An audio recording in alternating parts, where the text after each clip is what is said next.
Hello everyone, welcome back. I'm Kris. This is part 3, Tecumseh and the Native American Resistance. It's been a little while since I did the first 2 parts, but we're going to go ahead and jump into it.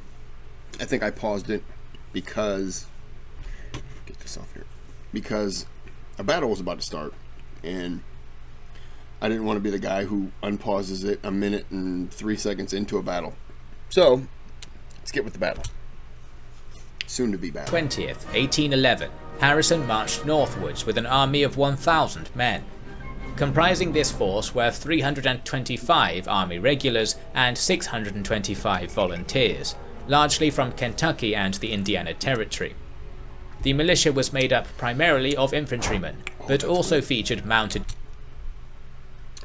I just want to say, coconut rum and Coke. Oh, it's so good. Sharpshooters and dragoons.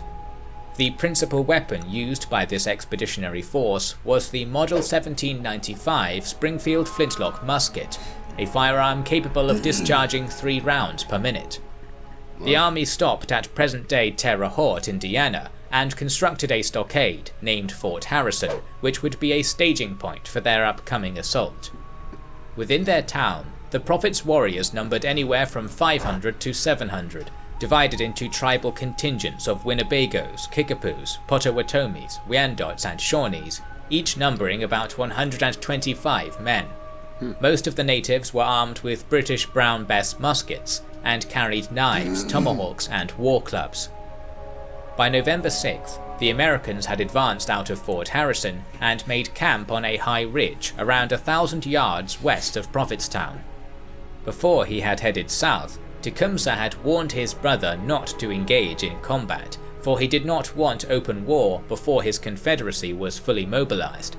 Despite this, he was not present, and the warriors of Prophetstown looked to Tenskwatawa for guidance. The Prophet had made overtures for peace that afternoon, but this was a fruitless endeavour, as Harrison could not accept any terms short of the abandonment of Prophetstown and the dispersal of its inhabitants. Meanwhile, the natives had become deeply uneased by the army at their doorstep, and many itched for confrontation. The most popular story claims the Winnebago faction denounced any attempt at peace and demanded Tenskwatawa send them into battle. Thus, the Prophet sought a vision with the Great Spirit, and returned to his warriors with a plan: to assassinate Governor Harrison, thereby beheading the American army and making them unable to fight. The Winnebagos demanded that the attack had to be that night. Thus, Tenskwatawa invoked his shamanic powers to confer with the Great Spirit, promising that the elimination of Harrison could be carried out via a nighttime assault upon the American camp.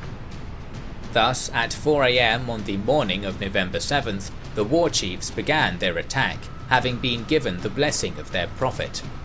They advanced upon the American camp in a crescent formation. The right horn was made up of Kickapoos, led by Chief Mengoatoa, the left made up of Winnebagos, led by Chief Waweapakusa, and the centre made up of Potawatomis, led by Roundhead and Wabaunsi. The plan was to have the Kickapoos infiltrate the camp's northeastern corner and slay Harrison under the cover of darkness, at which point they would signal the rest of the warriors and massacre the US soldiers.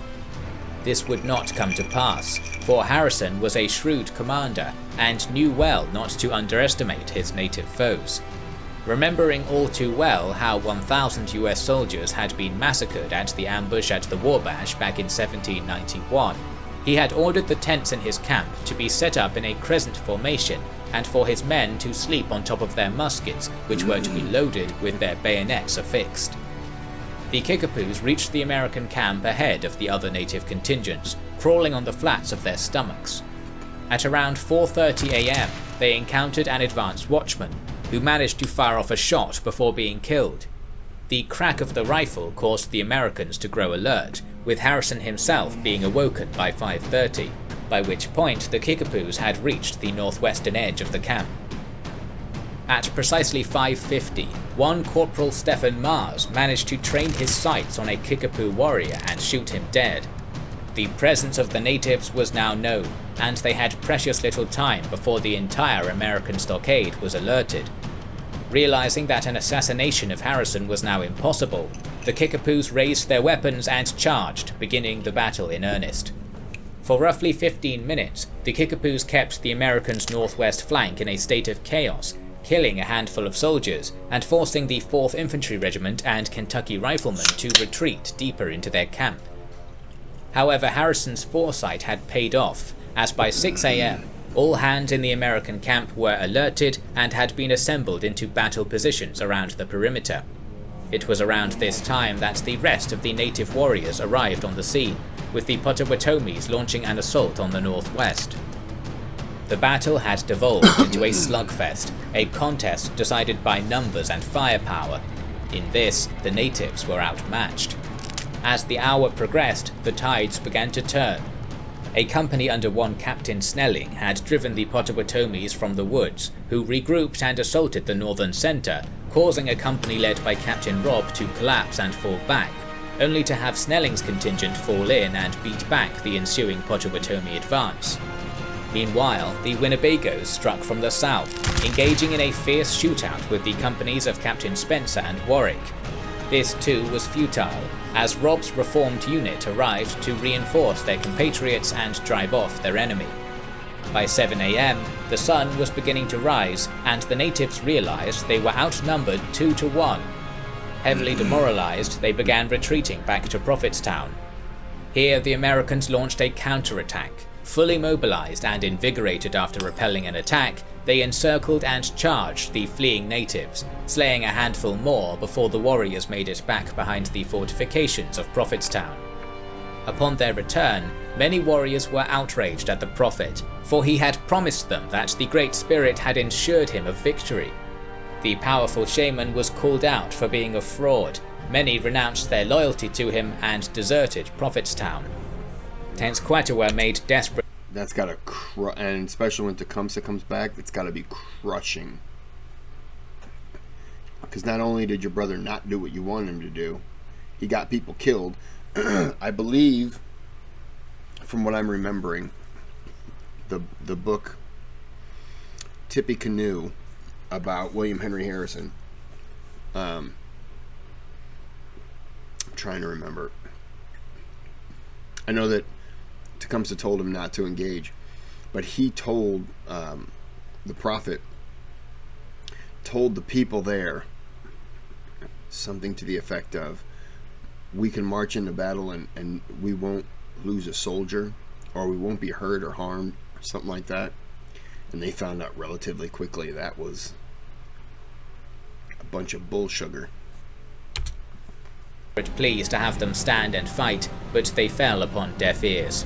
The next morning, the American troops marched into Prophetstown to find it had been abandoned and burned it to the ground.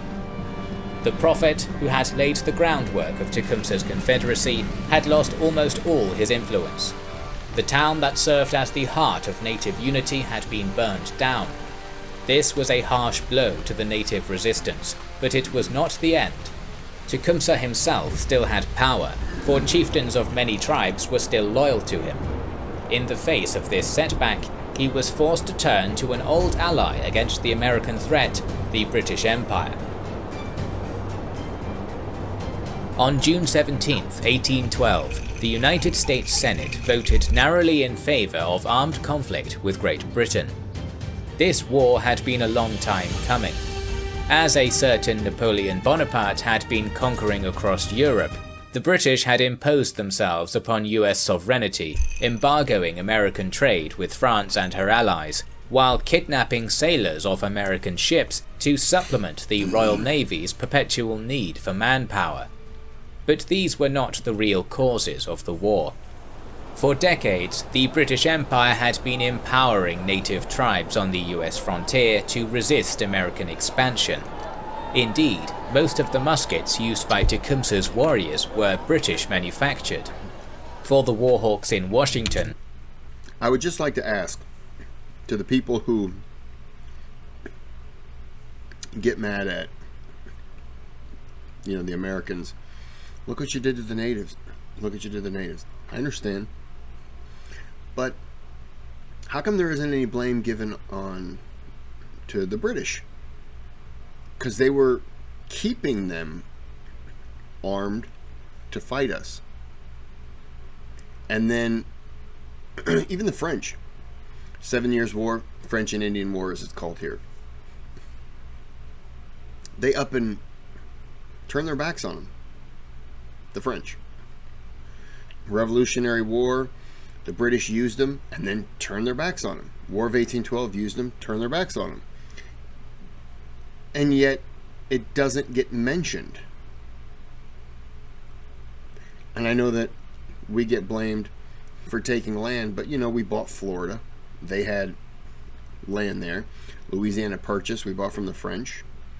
We bought land from we bought some land from Mexico, kind of stole some land. Bought some more land from Spain, I believe. I mean, we're not innocent, but at the same time, we're not the only ones that should be facing the blame. That's for a different video. But, since it was being brought up, I think that there should be some blame that goes around. This provided... And at the same time, I will say, the natives aren't innocent in it. Because they were turning, like now, is the third battle. They're turning back to people who have already showed that they'll walk away from them. So you're putting yourself in a bad situation. No one's clean. No one's guilt-free. The excuse needed to pursue American territorial expansion, first by annexing British Canada, then by expanding deeper into the lands of the native tribes on their western frontier. And that was completely stupid for us to invade Canada, thinking that England wouldn't care. We didn't invade them, as we say, we invaded them to liberate them. We didn't. We would have taken the land if possible. Canada had been a site for America for some time. Revolutionary War. I won't sit here and say, oh, we were helping free. We would have taken Canada and called it ours. So, we're not innocent on that either. One of the main obstacles... It's an expansionist mindset, and that's what we were at the time. Preventing American expansionism was still alive and well. Yeah. Tecumseh had never stopped preparing for war. He had no love for the British, but realized it was only through their manpower and resources that the reconquest of native lands annexed by America and the establishment of an independent pan-tribal native state was possible. To this end, he mobilized his warriors for battle. It was the general consensus that if the United States launched an invasion into Canada, the territory would fall quickly. The ongoing war with Napoleon kept the majority of Britain's armies in Europe, and the local Canadian colonials were unlikely to be willing to fight against a far superior foe. First off, anyone who tells you that, excuse me, is full of shart. Why would you allow another country to just walk in? You love your country, you're going to defend it. We're here to liberate you. Well, I don't want to be liberated. Maybe I don't like the think of Iraq. They might not have liked Saddam Hussein, but the option was us? No. Somebody that we're going to put in charge? No. They want their own people. Where their own people want, so many people want to take charge. And those people want to take charge, and they want to rule it how they know it can be ruled, which is with an iron fist. So...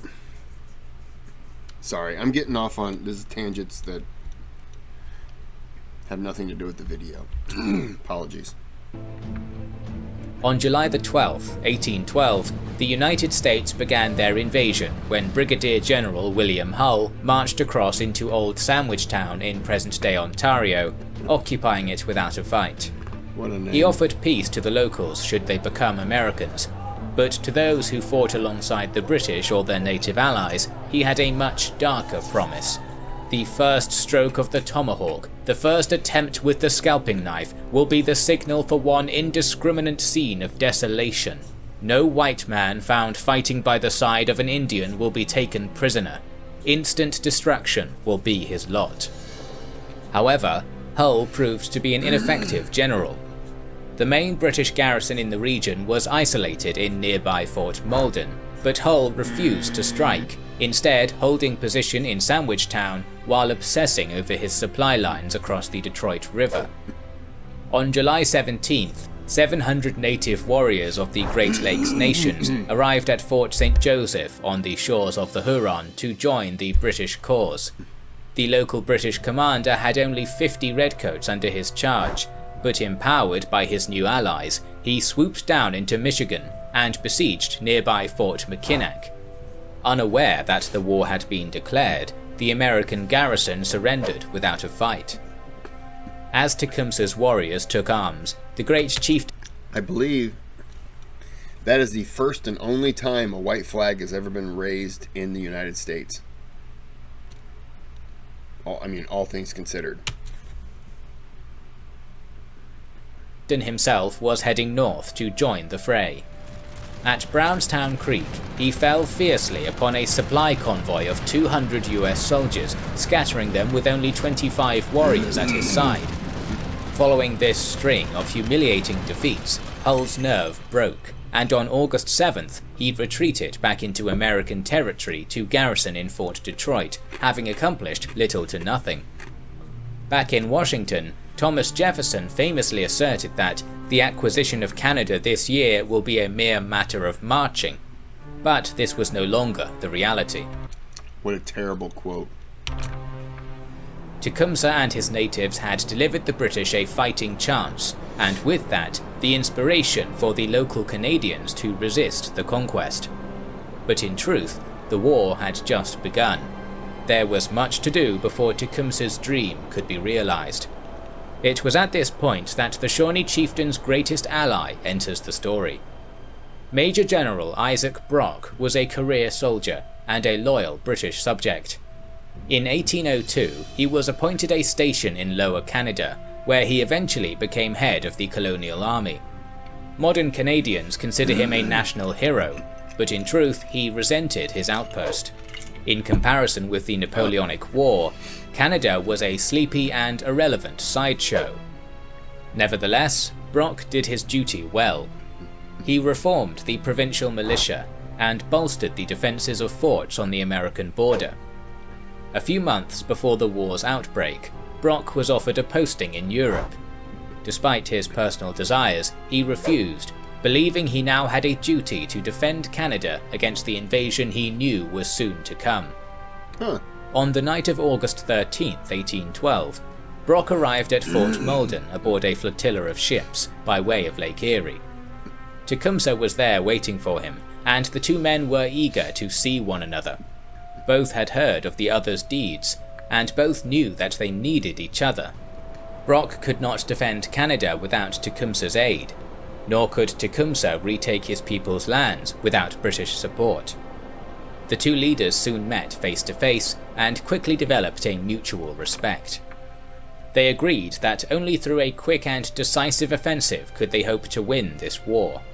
To that end, they resolved to attack Fort Detroit, the place where the bulk of American forces in the northwest were stationed. It was risky, since the Allies knew they would be outnumbered 2-1.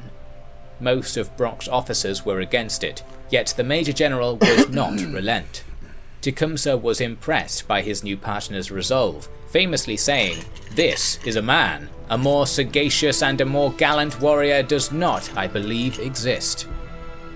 On the morning of the 15th of August, an allied force of Canadian militias, redcoats and natives made camp in Sandwich Town, opposite the river to the American-held Fort Detroit. I love the name Sandwich Town. Major General Brock commanded a force about 700 strong, while Tecumseh and his warriors numbered around 600. Meanwhile, General Hull had 2,500 men garrisoned inside his well-fortified walls, double the number of his opponent. Brock wrote a letter to his American adversary, demanding his immediate surrender, saying, "It is far from my inclination to join in a war of extermination, but you must be aware that the numerous body of Indians who have attached themselves to my troops will be beyond my control the moment the contest commences." In truth, Tecumseh was no butcher, and in fact abhorred unnecessary killing, but through There were several times when Tecumseh would come upon his own people, just beating and torturing soldiers, and he would stop it. This fight is over. So he's a stand-up guy. He's a good warrior. I know what happened to him. Intelligence, he and Brock both knew that General Hull was terrified of native warriors, and that the fear of a savage massacre may be enough to break him. Yet still, no surrender came. I'm wrong. I think it wasn't Fort Mackinac. The other one I said, I think it was Fort Detroit. That was the only time a white flag has been raised. If they say something about a 3-day ceasefire turns into a 3-hour ceasefire, that was the one. The following night, Brock began to ferry his troops across the river. The British opened fire with their 3 heavy cannons and 2 mortars to cover the crossing. Hull ordered his 24-pounders to return fire. Neither side managed to inflict much damage upon the other, but on the morning of the 16th, a cannonball struck the fort's mess hall and killed 2 Americans. Upon crossing the river, Brock organised his troops into 2 rows a mile out from the fortress walls, boldly placing himself at the front of the line. An officer pleaded that he not expose himself so plainly, to which he replied, "Many here follow me from a feeling of personal regard. I will not ask them to go where I will not lead them." When news arrived that what a good leader. force of 400 Ohio militiamen were arriving from his rear, Brock doubled down and marched his troops to the far side of the fort, opposite to the river. Meanwhile, Tecumseh and his warriors had quietly made the river crossing 5 miles south, filtering his men into a forest within view of the fort. Ingeniously, he paraded his men in circles, repeatedly having them pass through a gap in the tree line within view of the Americans, delivering ferocious war cries all the while.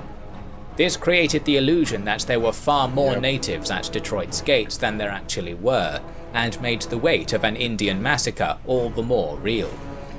By now, General Hull had been psychologically broken, with contemporary reports claiming he sat in a muted daze, saliva and tobacco dripping limply from his chin. This is the one. Within his fort there were women and children, including his very own daughter and grandchild. The man had never had the will of a soldier, and the mind games of Brock and Tecumseh had broken him. After only a few hours of siege, the gates opened, and Hull's own son rode out, bearing a white flag. Fort Detroit had surrendered. It was a stunning defeat for the Americans. The largest garrison in the northern United States had surrendered without a fight. 2,493 soldiers were taken captive by a force barely half their number. Tecumseh had done his part and delivered the British a great victory. Now it was time for his imperial allies to help him push deeper into American territory and help him establish a homeland for his people. Unfortunately for him, this would never come to pass. I'm going to go ahead and stop it here and then finish the video. Yeah, it was Fort Detroit. That's what it was. Yeah, the 3-hour ceasefire they missed out on, but I remember the guy sitting there in a daze with tobacco and everything like that. He got court-martialed, I believe. But I'll say this, I mean, obviously with his daughter in there, he's got other, and civilians, he has other things on his mind, and, he's probably just thinking about, if we fight, if the fighting starts, then the white flag may not mean anything. So I don't look down on him so much.